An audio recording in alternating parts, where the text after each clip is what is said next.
हम कर रहे हैं क्लास 11 का चैप्टर गुरुत्वाकर्षण और आज इसमें करने वाले हैं स्मॉल जी और कैपिटल जी में संबंध। स्मॉल जी होता है गुरुत्व त्वरण। अगर किसी वस्तु को निर्वात में स्वतंत्रता पूर्वक गिराया जाए तो वस्तु जिस त्वरण से नीचे गिरती है उस त्वरण को हम गुरुत्वाकर्षण बल कहते हैं। कोई वस्तु जब नीचे गिरती है तो उसके वेग में लगातार वृद्धि होती है। इस एकांक समय में होने वाली वृद्धि को हम त्वरण कहते हैं। यदि वस्तु में निर्वात में गिर रही है या हम कह सकते हैं स्वतंत्रता पूर्वक गिर रही है या हम कहें कि उसके ऊपर कोई अवरोधी बल नहीं लग रहा है, रुकावट के लिए कोई बल नहीं लग रहा है, ऐसी स्थिति में गिर रही है तो वो जो वस्तु गिर रही है उसके ऊपर लगने वाला त्वरण गुरुत्व त्वरण कहलाता है। एकांक समय में वेग में जो परिवर्तन होता है, वृद्धि होती है, उसको हम गुरुत्व त्वरण कहते हैं। स्मॉल जी से प्रदर्शित करते हैं। इसे मान होता है इसका 9.8 इंटू 10 9.8 मीटर पर सेकेंड स्क्वायर। कैपिटल जी है हमारे पास सार्वत्रिक गुरुत्वीय नियतांक। सार्वत्रिक गुरुत्वीय नियतांक इसका मान सभी जगह नियत रहता है 6.67 इंटू 10 की घात -11 न्यूटन मीटर स्क्वायर पर केजी स्क्वायर। तो करते हैं स्टार्ट गुरुत्वाकर्षण चैप्टर। गुरुत्वाकर्षण इसमें आज हम करने वाले हैं स्मॉल जी व कैपिटल जी में संबंध। सबसे पहला काम ये देखेंगे कि स्मॉल जी क्या होता है और कैपिटल जी क्या होता है, इनकी परिभाषाएं देखने वाले हैं। तो स्मॉल जी और कैपिटल जी की परिभाषाएं देखने वाले हैं। हम लिखते हैं। सबसे पहला काम करते हैं गुरुत्व त्वरण स्मॉल जी, इसके बारे में देखते हैं। इसकी परिभाषा क्या होगी। परिभाषा बताई हुई है कि यदि वस्तु निर्वात में या यदि वस्तु स्वतंत्रता पूर्वक गिरती है तो वस्तु पर एकांक समय में वेग में होने वाली वृद्धि को हम क्या कहते हैं, त्वरण कहते हैं। तो लिखते हैं यदि वस्तु निर्वात में स्वतंत्रता पूर्वक निर्वात में गिरेगी तो स्वतंत्रता पूर्वक ही होगी। पृथ्वी की सतह पर गिराते हैं तो पृथ्वी का वायुमंडल होगा और ये पृथ्वी का वायुमंडल क्या काम करेगा, उसकी गति में अवरोध उत्पन्न करने का, रुकावट उत्पन्न करने का कार्य करेगा। तो वायुमंडल की उपस्थिति में वस्तु नहीं गिरनी चाहिए, निर्वात में गिरनी चाहिए स्वतंत्रता पूर्वक। यदि वस्तु निर्वात में स्वतंत्रता पूर्वक गिरती है तो वस्तु के वेग में एकांक समय में होने वाली वृद्धि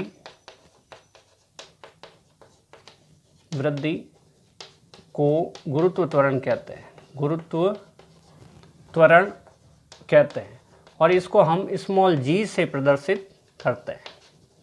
जी का जो मान होता है 9.8 मीटर पर सेकेंड स्क्वायर होता है। जी की जो वैल्यू होती है 9.8 मीटर पर सेकेंड स्क्वायर होती है, जी का मान है। पृथ्वी के अलग अलग भागों में जी का मान अलग अलग है, ये मान औसत है। ध्रुवों पर स्मॉल जी का मान अधिकतम होता है और भूमध्य रेखा पर स्मॉल जी का मान न्यूनतम होता है। तो ये हुआ। नेक्स्ट हम करते हैं भाई ये सार्वत्रिक गुरुत्वीय नियतांक कैपिटल जी क्या चीज़ होता है। तो हेडिंग लगाते हैं सार्वत्रिक। पहले हम स्मॉल जी के बारे में देखते हैं, फिर कैपिटल जी के बारे में देखते हैं, उसके बाद इन दोनों में संबंध देखा जाएगा। तो सार्वत्रिक गुरुत्व नियतांक इसको प्रदर्शित करते हैं हम कैपिटल जी से। इसके बारे में न्यूटन के नियम से हम जानते हैं कि कैपिटल जी सार्वत्रिक गुरुत्वीय नियतांक है, एक समानुपाती नियतांक है। कैपिटल जी का मान समय, ताप, दाब, मौसम, स्थान परिवर्तन या किसी और अन्य कारण पर निर्भर नहीं करता। इसका जो मान होता है 6.67 इंटू 10 की घात -11 न्यूटन मीटर स्क्वायर पर केजी स्क्वायर। ये मान कांस्टेंट होता है, ये मान कभी बदलता नहीं है, किसी भी स्थिति में नहीं बदलता है। तो परिभाषा देखने के लिए हम न्यूटन के नियम से देखेंगे। न्यूटन के अनुसार F की जो फॉर्मूला है हमारे पास, F इधर लिखेंगे G(m1m2/r² बराबर F। न्यूटन का गुरुत्वाकर्षण का नियम कहता है कि दो वस्तुओं के बीच, दो द्रव्यमानों के बीच लगने वाला गुरुत्वाकर्षण बल जो होता है वो दोनों द्रव्यमानों के गुणनफल के समानुपाती होता है, मतलब m1 m2 के समानुपाती होगा, और दूरी के वर्ग के व्युत्क्रमानुपाती होता है, मतलब r² के दूरी के वर्ग के यानी कि r² के व्युत्क्रमानुपाती होगा। तो समानुपाती निशान हटता है तो कोई कांस्टेंट आता है, ये किया हमने। G बराबर हो जाएगा F(r²)/m1 m2। m1 है पहला द्रव्यमान, m2 है दूसरा द्रव्यमान। ये जब हमने किया था तो हमने इस टाइप से m1 माना था बिंदु द्रव्यमान, m2 माना था बिंदु द्रव्यमान, और दोनों के बीच की दूरी r मानी थी।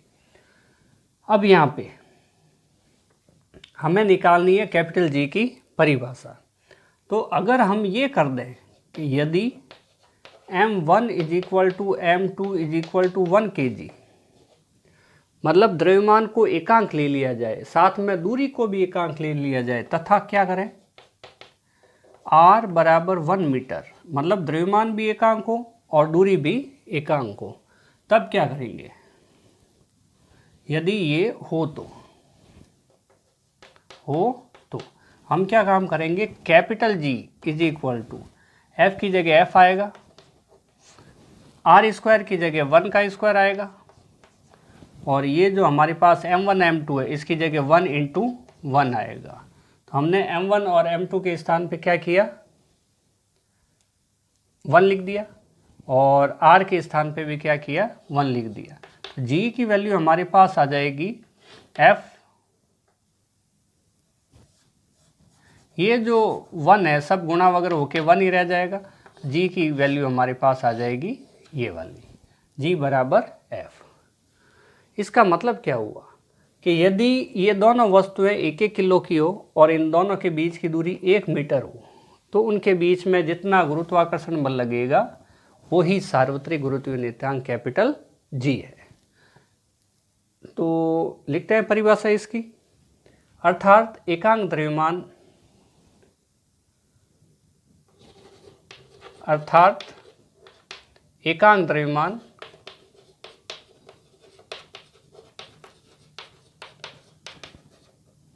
के दो पिंड कह सकते हैं, वस्तुएं कह सकते हैं के दो पिंड एक दूसरे से एकांक दूरी पर स्थित हो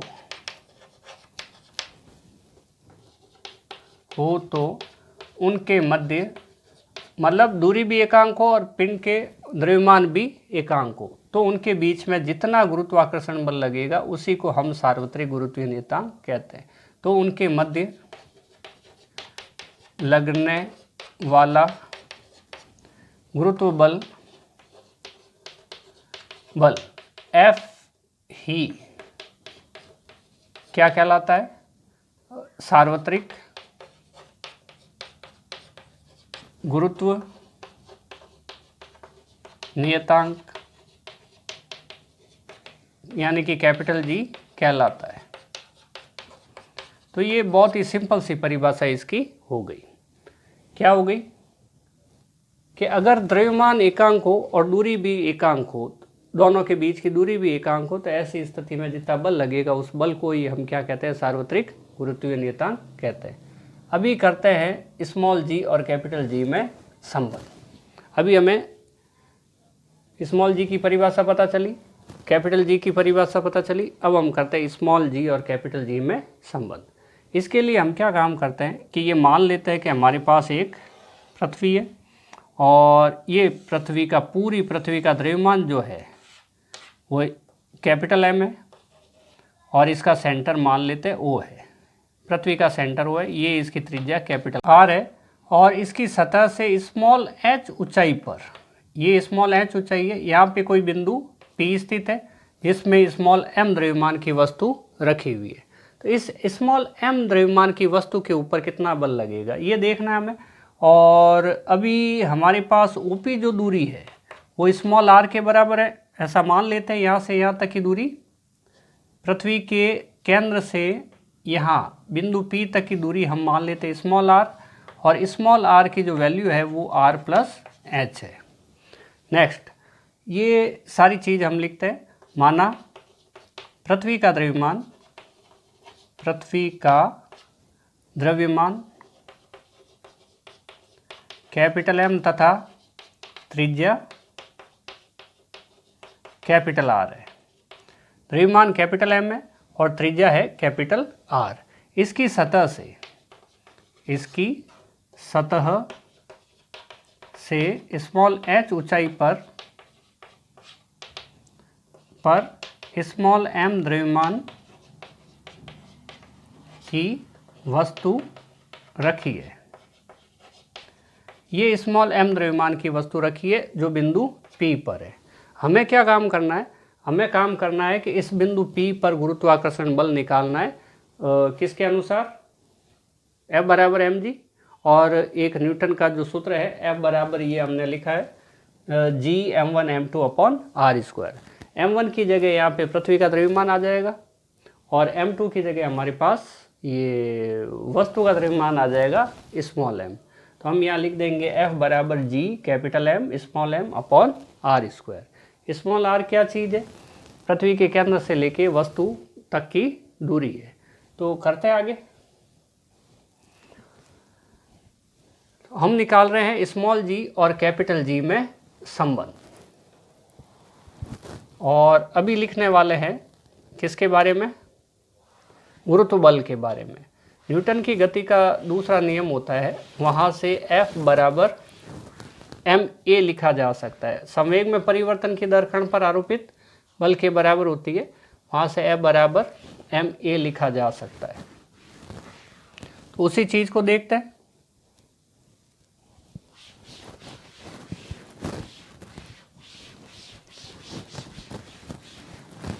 तो हम क्या करेंगे? एक तो F बराबर ma करेंगे, यहाँ पे mg कर देंगे। सेकंड काम हम करेंगे कि न्यूटन का गुरुत्वाकर्षण का नियम क्या है? F बराबर G mm upon r square, small r square. करते हैं। हम निकाल रहे हैं स्मॉल g और कैपिटल G में संबंध। तो हम करते हैं स्मॉल m द्रव्यमान की वस्तु पर गुरुत्व बल।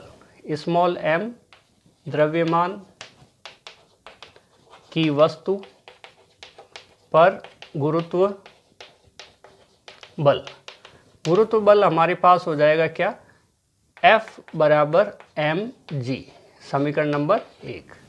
गुरुत्व ये बल जो होता है वो F बराबर ma होता है। a यहाँ पे त्वरण है, तो यहाँ पे गुरुत्व त्वरण है, इसलिए हमने a की जगह गुरुत्व त्वरण लिख दिया। सेकंड, हमारे पास न्यूटन के अनुसार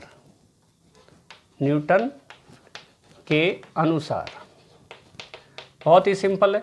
F बराबर G, न्यूटन का जो सूत्र होता है वो होता है F बराबर G m1 m2 upon r square.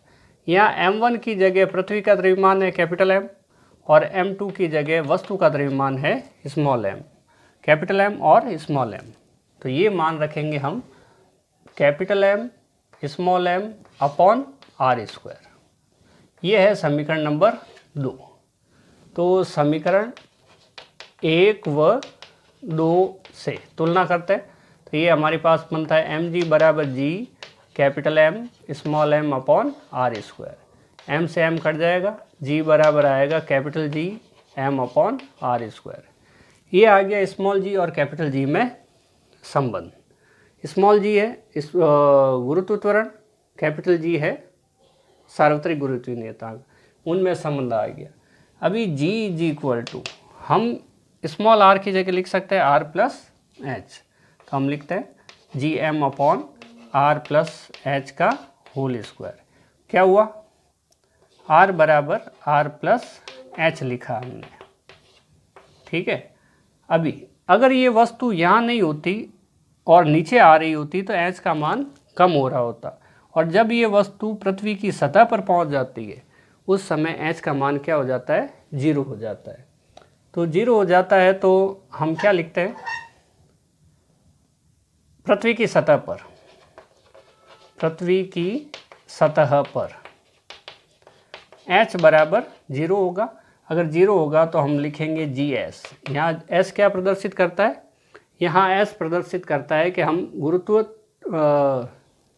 त्वरण, ये ऊंचाई जो है एच, जी एस प्रदर्शित करता है सरफेस को, यानी कि पृथ्वी की सतह को, ये लिखते हैं हम। तो h बराबर 0 होने से r प्लस एच की जगह हम r ही लिखेंगे, तो ये हो जाएगा जी एम बटा कैपिटल R स्क्वायर। ये फॉर्मूला हमें याद रखना है स्मॉल g और g में संबंध के लिए। इस फॉर्मूले से हमें ये भी पता चलता है कि जी एम बराबर G S into R square आगे काम आने वाला है, इसको ध्यान में रखेंगे। जी एस सतह पर गुरुत्व त्वरण और आर पृथ्वी की त्रिज्या, जी एम बराबर जी आर स्क्वायर। तो ये हमारे पास हो गया समीकरण नंबर 3, 1, 2 और 3। ये हम कर रहे हैं जी और जी में संबंध, काफ़ी आसान है। एफ बराबर एम जी होता है, एफ बराबर G M M upon R square होता है। न्यूटन के गुरुत्वाकर्षण के नियम से दोनों को बराबर किया, एम से एम कट गया, जी बराबर G M upon R square. Small R बराबर होता है कैपिटल आर प्लस एच, वो हमने लिख दिया। अगर सतह पर हो, अगर ये एम द्रव्यमान की वस्तु सतह पर स्थित है तो स्मॉल एच का मान कितना हो जाएगा, 0 हो जाएगा, जिसको हमें लिखने की ज़रूरत नहीं। तो यहाँ पे आ जाएगा जी आर स्क्वायर। लेकिन अभी भी इस सूत्र को हम किसी दूसरे सूत्र में कन्वर्ट कर सकते हैं। वो सूत्र कौन सा होगा, वो सूत्र होगा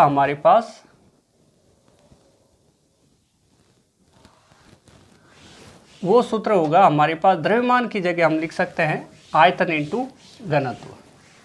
द्रव्यमान का सूत्र क्या होता है, आयतन इंटू घनत्व होता है। हम क्या काम करेंगे, द्रव्यमान को हटा के उसकी जगह लिखेंगे आयतन इंटू घनत्व लिखेंगे। तो आयतन इंटू घनत्व क्या बन जाएगा, पृथ्वी है गोलाकार और गोले का आयतन जो होगा वो हमारे पास हो जाएगा 4/3 पाई आर क्यूब। तो हम क्या काम करेंगे, एक फॉर्मूला लिखते हैं, द्रव्यमान बराबर आयतन इंटू घनत्व।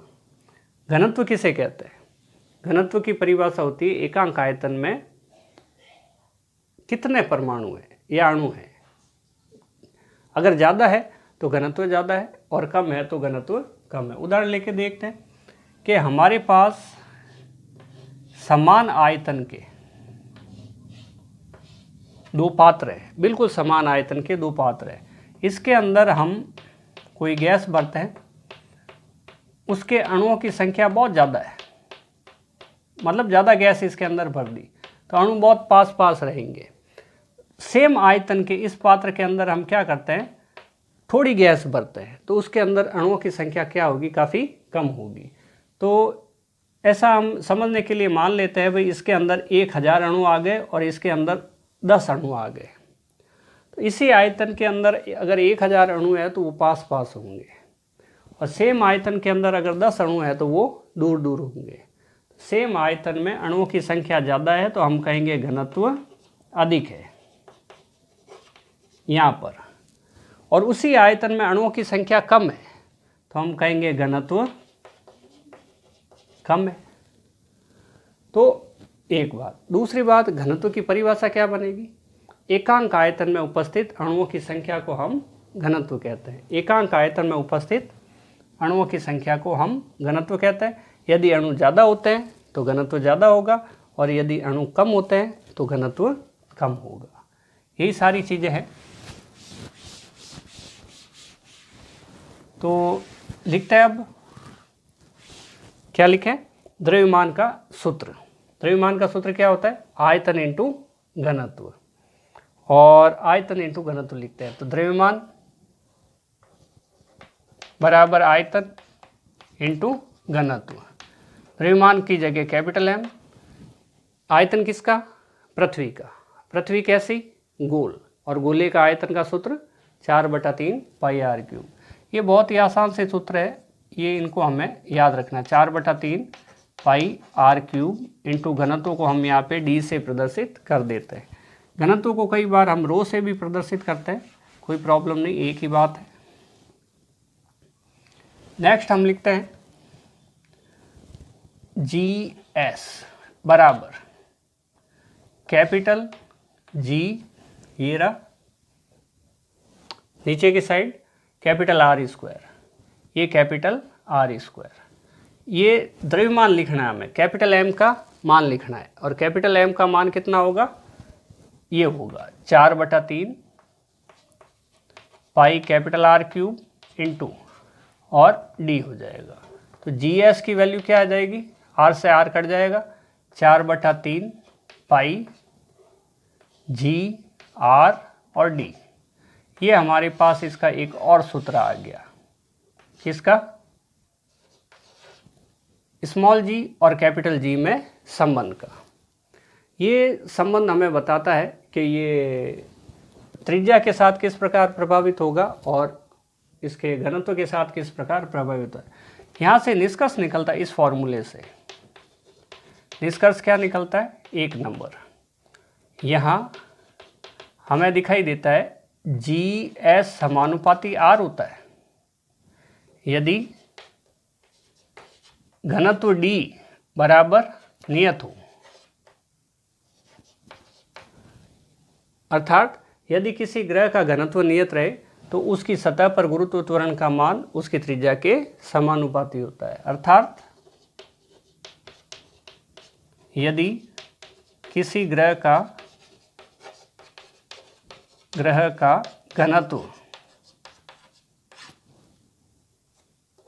घनत्व डी नियत रहे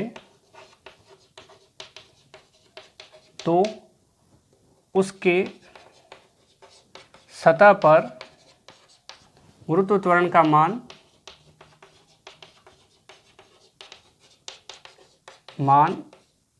उसकी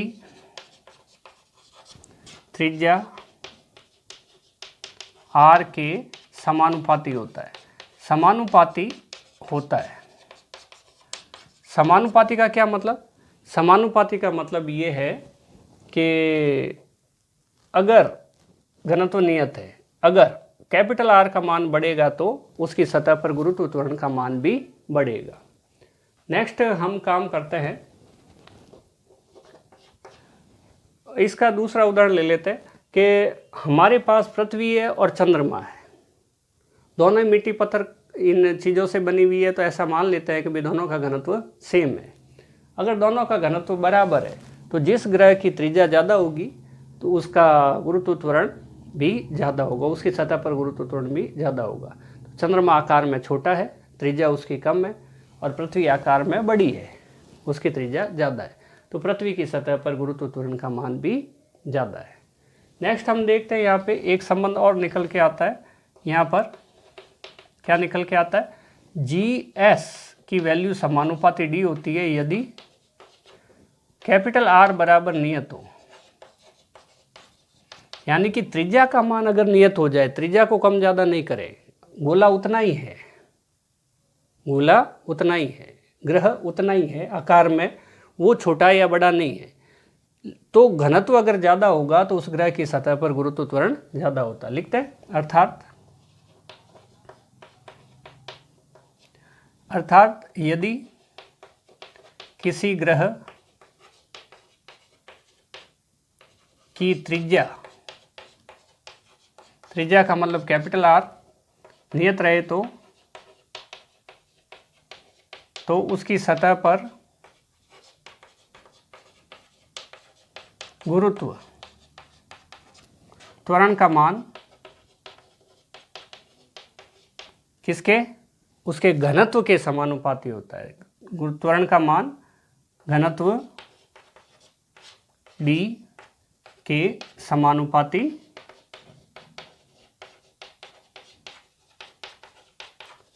तो काफ़ी सिंपल सा है।